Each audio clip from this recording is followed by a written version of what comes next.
I just went and saw Upgrade, and I want to say first off that this movie is not good, which is unfortunate, but it does have a killer ending.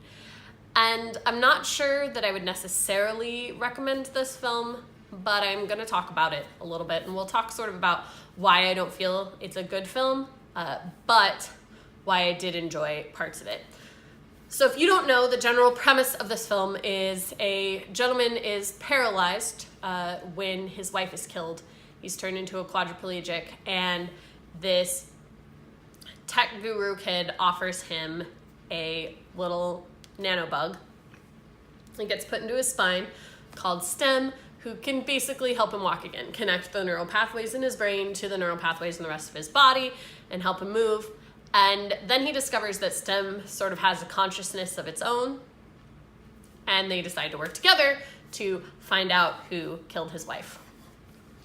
That's what you learn from the trailer. Now here come the spoilers, okay? So keep that in mind. If you want to see this movie, stop watching this video, go see it, and then come back and please have a discussion with me. I'm interested. The premise of the film sounds interesting. It definitely sounds like something we've seen before. That whole, like, you killed my wife, prepare to die thing is pretty outdated. But that doesn't necessarily make it bad in itself to use that basic plot. What made this film not good is that I didn't feel any sort of risk at any point in time. And there were hints of something larger. There were moments where they were like, no, we can't let them win. And it was like, who the heck are they? And different things like that could have been pulled. A tech corp that was upgrading people by literally putting guns in their arms. That was scary and also felt eerily almost like reality. And there were moments where the medical examiner saw this gun input in someone's arm and was like, I've never seen this before. I can't believe this is happening. That's so interesting. And then he finds out that the technology corp that did that was the one that his wife worked for. Then we don't care or visit that. And also, it seems like everyone has implants of some sort, and literally the 4 guys who went after his wife all have guns in their hands. So how is it that this medical examiner has never seen that before? Everyone's got one. At least it seemed that way to me. So I thought that was kind of weird and felt very, like, dissonant to me. Like, these pieces didn't line up. And so you never revisit what her technology company is doing, which I think has something to do with exploiting veterans, like promising them a better life after they get injured in the line of fire, but then turning them perhaps into guns for hire with literal guns in their hands. I'm not sure because the film didn't explore it. Then you have this competing technology company run by the kid who invented STEM, and he just seems like a space cadet who creates a digital cloud that looks like a real cloud, and his house is very like nature meets technology. And we live in a future where there are self-driving cars that can clearly be controlled by anyone and drive themselves off the road. That happens really early on, but no one seems concerned about that fact. Like, his wife dies because their car crashes because it had an error. And no one addresses that again. He's not like, yeah, okay, but let me talk to you about something. Because clearly, like, before they came to kill my wife, our car drove off the road and there was an error and we tried to stop it. No one talks about that. And then there are cops who can see a bunch of stuff through drones, but still do footwork. And I don't know, it's a weird world with a mesh of like really fancy self-driving cars and drones that are everywhere and people with literal guns in their hands. And then our main character, who is a mechanic. And he sort of seems stuck in the old world, but then 98% of the cars on the road are not the self-driving ones, so maybe he's not really stuck in the old world, and we're not really sure. He also makes this comment about how the new kid sees this awesome technology that is the future, and he sees 10 new people on the unemployment line, but then we don't really see a world where people seem to be living in squalor, because this dude who still works in the old way, fixing cars mechanically, lives in a real fancy house, which is partially because his wife works for a tech firm, but even after she's dead, he still lives there, and his mom seems really impressed with this technology, but then the technology in his house seems like it's probably pretty low grade compared to what actually exists in the world. And it's like this film can't decide what its world is. And then you have this hacker who helps the main character when the main character's name is Gray, helps Gray when STEM goes offline and like brings it back online and helps override the control of the kid who invented it.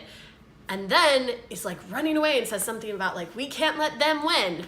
You don't know who they are. It's like there were a lot of these things just below the surface of this film, and literally none of them came up for air. And that's really, really disappointing, because there are nuggets in this premise that seem really interesting, and none of them coalesced into a full film. At no point do I feel like the stakes are high. Clearly, STEM is the coolest thing ever, and I don't even really feel his drive to get revenge for the people who killed his wife, mostly because he just kills them and doesn't really seem to be getting at why this happened, what happened, who did it. Because every little clue he picks up along the way turns out to not be a clue that anyone follows at all. Like, he discovers this, and then he discovers that, and then no one follows up on those things. And the one interesting person is the detective, who actually seems to be putting things together and figures out that Gray is maybe not a quadriplegic anymore, like he claims, and is actually walking. And then, spoiler alert, she ends up dead, so that didn't change anything anyway. And now we're going to talk about the end of the film. So really major spoilers. The end of this film, though, is pretty. So you find out in a way that didn't really have any clues, and they just decided to flashback tell you this, which is unfortunate because it could have been built beautifully for you to figure it out, and it wasn't, which sucks. But basically, STEM orchestrated all of this because STEM wanted a body that didn't have other technology in it already, wants to create this superior race, I guess, except that STEM wants to be the only one because it very specifically kills its creator so that there can't be more STEMs. That's confusing. And then locks Gray away in this virtual reality, which was also hinted to at some point because they went to a house with a bunch of junkies who just lived in virtual reality, and Gray was like, why would you be there? And the hacker was like, virtual reality is better than real reality. And then they replayed that line at the end, but no one talked to me about virtual reality at any point except in that little scene. Once again, what do they want this world to be? But STEM locked Gray away in his own mind in a world where the car crash just resulted in injury and he wakes up. And so the last set of shots, which is STEM in full control of the body, killing everyone and walking away, and then Gray in his like virtual reality seeing his wife, and you flash back and forth between the two. And I did like that. It has the sort of like dark twist that I enjoyed, like, oh, this is the kind of film where bad guys win and the good guys live happily ever after in a alternate reality that's not real. Okay, most films don't end that way. So I liked that, but that's the last minute and a half of the film. And it's just unfortunate that the rest of it didn't come together. It's just like ultra-violence with a premise that no one could entirely decide on in a world that's made up of a bunch of little pieces that no one brought together. And that's unfortunate. There are some good things about this film, and I will list them here. Visually, it's pretty cool. I liked the look of it. And then the way that the actor moves when STEM is in control, which is done through clearly a mixture of the actor's actual physical movements, whoever the stunt performers are, and then also some CGI, but none of it is the unnatural sort of CGI. And then they also use the angle of the camera, so they tilt and turn the camera in interesting ways to create that sort of robotic feel, and I did like that. I thought that that was well done.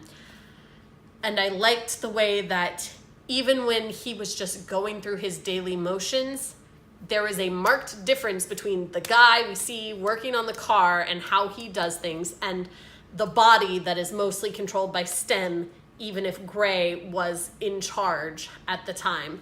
And so there's a precision to the way he moves that I really liked. I liked the way they portrayed that. And he does this really cool thing where he doesn't look. And I think that takes a lot of work as an actor and was really interesting because since his brain is controlling his body, he doesn't need the visual stimulus to do things. And so he just picks things up in a way that is natural, but almost to the edge of unnatural. And then when Stim is totally in charge, he moves like a ninja and can do all sorts of ridiculous things, like go from flat on his back to completely on his feet without anything, because muscles in your body, I guess, could do that. Don't really know, but I'm fine with that suspension of disbelief. So that is the one thing about the film that I did enjoy. Well, two things, I guess. The visuals and then the way that the actor behaved when Stem was in control. I'm gonna give this film 2 stars out of 5. I considered giving it 1 star, but that seemed a little harsh considering that there were things I did like. I can't say I recommend it, but if you did see it because you like Blumhouse films and you like this sort of dark sci-fi, please let me know what you thought in the comments, because I would love to sit down and discuss it. And if you loved this film, I would really like to hear about that too. I'm always interested in people who are super passionate about these things that I just didn't find interesting at all. So leave me a comment and I'll see you tomorrow.